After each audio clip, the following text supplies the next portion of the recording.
I'm here to answer the question, how to make clarified butter, what is clarified butter, and why would anyone make it, and what's its function, okay?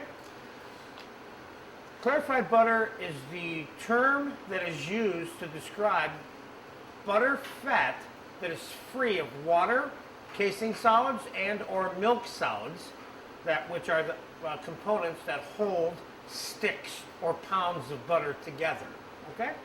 So removing the water or the milk solids and the casing solids, which 95, 98% of are all water anyway, I'm going to show you two different processes to do that. The first one is I have a pound of butter in this saucepan here, and I'm going to bring that to a boil. Now, the water that's in the clarified butter is going to crackle once it begins boiling. Well, as long as it's crackling, that means that there's still water in it. As soon as it stops crackling, it'll be clarified butter.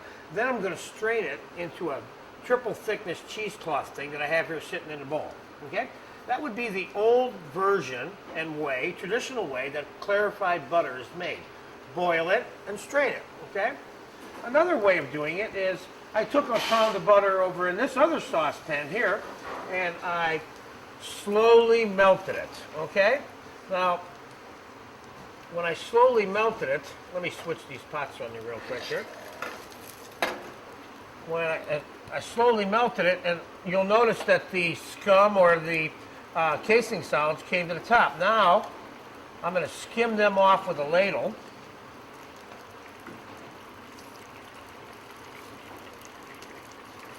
And I'm going to tell you the pros and cons, in my opinion, about the difference between clarifying the butter either one of these ways. You'll notice that's boiling, and then it's crackling over here. Get down inside that pot so they can see this, okay?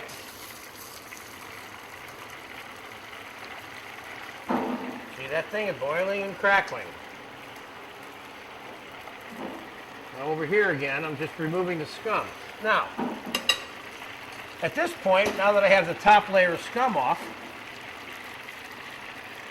all I have to do is remove the fat. Now, I can remove the fat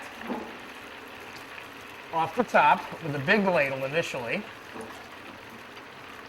And this is the butter fat.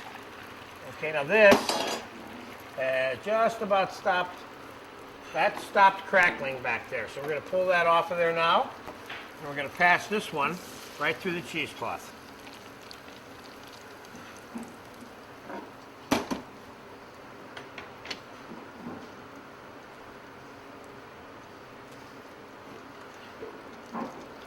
Okay.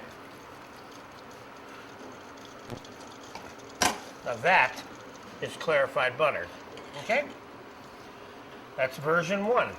We're back over here to the saucepan now over here. And we're going to remove the balance of the fat that we can. Being careful, because on the bottom of this pan is all that water. And we don't want it mixed into our butter fat. Okay?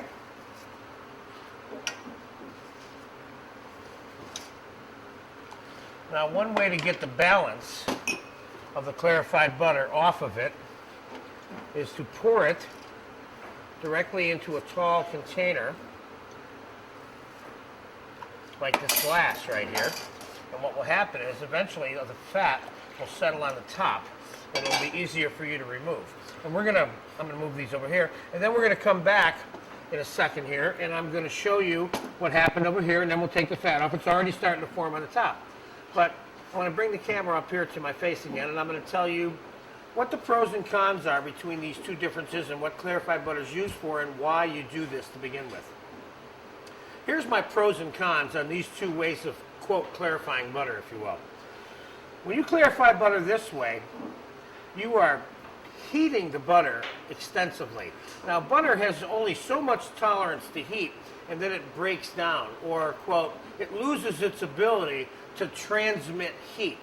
In other words, if you were using this clarified butter to saute something that took 5 full minutes to saute, this butter may not be able to last 5 full minutes of sauteing because it's already got 1.5 to 2 minutes on it already from the boiling process. Now, don't forget, clarified butter is on the lowest part of the fat chain, if you will, in terms of tolerance to heat among fats. The chain is like this. Clarified butter has the lowest tolerance to heat. Then it's olive oil.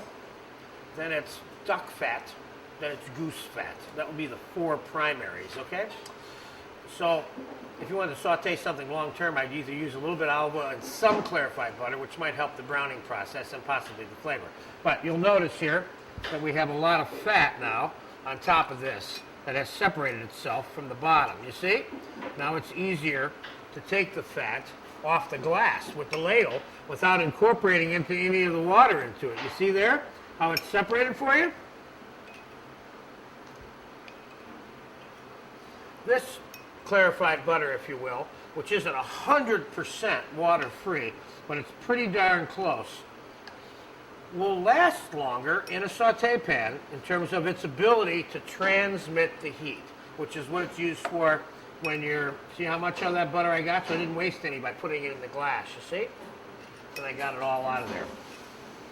Pretty much all of it. Okay, I don't want to mix any water in, it's enough for me. So, people use clarified butter when they want the fat, when they don't want the water as part of it. Obviously, when you use whole butter to try to saute something in it, the water is going to crackle and make little fires and stuff in the saute pan for you too. And that's another reason why you use clarified butter instead of whole butter for high intense heat type stovetop cooking.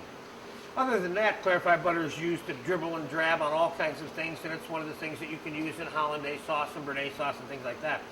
But mainly it's for cooking and seasoning foods with and oiling things and that sort of thing.